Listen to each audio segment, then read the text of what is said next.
Hey, so I recently switched from the WMD Performance Mixer to the Board Brain Xcelon mixer. And so many people have asked me what this experience has been like that I thought I'd put together a little video on it. Now, before I get started, I just want to say that I know this isn't really a fair comparison because the Xcelon is one of these next generation mixers. In a lot of ways, it's a response to the features of the Performance Mixer.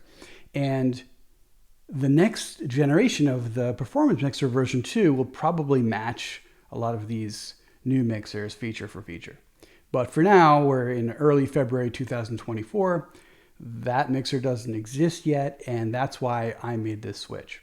So to make a long story short, I really love the Xcelon. I'm going to talk about what my experience has been like over the last few weeks, what some of the differences are. Okay, so the first thing I want to talk about is the placement of the jacks. In the Xcelon mixer, the jacks are off to the side here. In the Performance Mixer, they were across the top. Now, I really like having the jacks off to the side. The consequences of this is that all of your cables are staying out of the way of the faders and knobs that you want to access. With the Performance Mixer, I often had my cables hanging down. I tend to use long droopy cables, and I kind of have to dig through them to reach those controls. Whereas here, this stays nice and open and clean.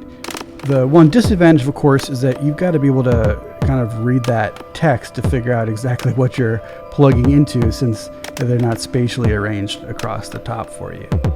This is the main Xcelon mixer, and then over here we have the 3 extra channels that come from the XP3 expander, and the inputs and CV controls for the expander are over here. So that does kind of leave you with a row of jacks in the middle of your station here, and you've also got the effects, sends, and returns over here. The other thing to mention about the jacks is that you've got left and right inputs. Every channel in the Xcelon is stereo.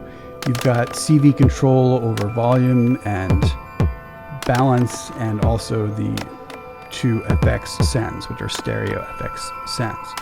So, of course, having every channel be stereo is a main difference between the Xcelon and the Performance Mixer. I felt like with the Performance Mixer that I was often, had to make difficult decisions about which voices deserved stereo channels and which didn't. And over time, those decisions were getting harder and harder as more of my voices have stereo elements to them. So this is just a total luxury not to have to worry about that anymore, and everything is in stereo. You can also convert each of these stereo channels into dual mono. This button right here changes the balance control from left-right to become a crossfader between the 2 inputs for that channel. So it's like having 2 mono inputs that you can crossfade between. That off, this becomes your balance control.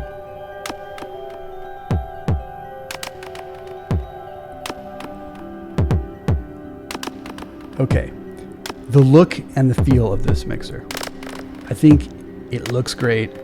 It feels great. It feels well built. It's solid. All of the controls are nice. They invite you to touch them and play with them, and that kind of is one of the main points of hardware, is that it's supposed to be fun to touch and play and have a tactile interaction with, and this thing really scores highly in that regard. The faders are just really nice and smooth and long. You have a much longer range to deal with than you did with the Performance Mixer, and so you can get finer control over these levels.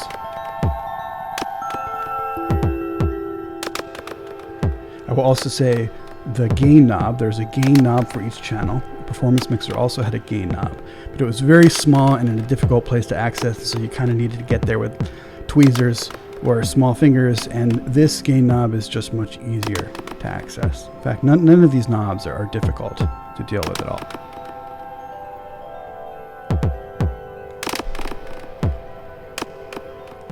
On the topic of stereo, the FX sends are stereo send and stereo receive, which is also an improvement over the Performance Mixer version 1. I have a lot of effects that return stereo information, and I felt like with the Performance Mixer, what I had to do was to send out to the effect and then return it to one of the stereo channels, and that kind of used up one of my channel spots. This is really nice to have true stereo send and receive. Here I've got these set to FX1 is reverb dis modus versio, and FX2 is a delay, so you can tell just C legs. You also have the master control over your FX sends here. This is the return level overall.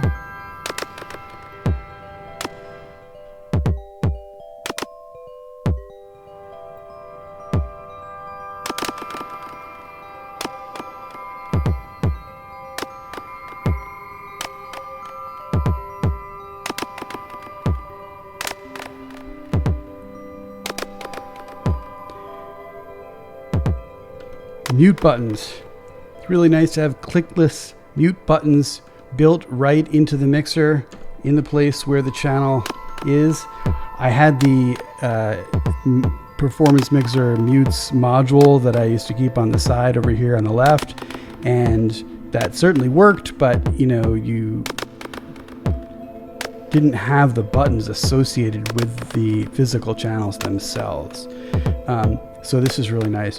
I will say one thing that I miss from the PM mutes is that group button, which allowed you to, you could hold down the group button and select a bunch of channels to release all at once. So here you gotta, just gotta do it the old-fashioned way using multiple fingers.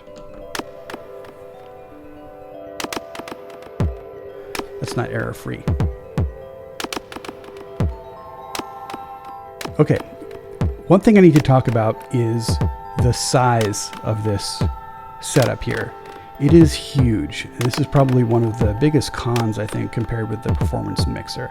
So here I've got the main BoardBrain Xcelon mixer, I've got the XP3 expander, and also over here, because the Xcelon doesn't have a dedicated output section, I've got the BoardBrain monitor output to plug in my headphones and my stereo output there, and the master volume control. And you really have to have one of these since it's not built into the mixer, and that adds some extra space. This is built into the Performance Mixer. So this whole setup that I've got together, this is 48 HP, this is 22 HP, and so that makes for 70 HP right there on its own, and then you include the output module, this is another 10. This whole setup is gargantuan. It's 80 HP for this whole thing. Now, the Performance Mixer was overall smaller. The main module was 40 HP, the channels expander was 10 HP, and then to add the mutes expander to match the functionality of this whole setup here, that's another 6 HP, which gives you 56 HP. So the Performance Mixer, I was dealing with a 56 HP setup to do the same thing that I'm doing here in 80 HP. Of course, that does mean everything is more spread out, and it is nice to have, if you do have the luxury of space, you've got the extra space here, and it's nice. I will say that, this is a lot of channels, and it's probably really only necessary for a very large setup. I'm not even really sure if I needed this expander module for my setup, but I had it on the Performance Mixer, and so I got it. But I'm feeling like there's so much versatility with these 6 channels that I may not even need the extra 3. We'll see how that turns out in time. You also have 2 different mix buses on this mixer, and so each channel you can send to the A bus or the B bus, or to both, and then you can also apply your effects to one bus or the other, and you have separate outputs for them. So it's like you can have 2 little submixes there. Okay, what about outputs to do multi-track recording?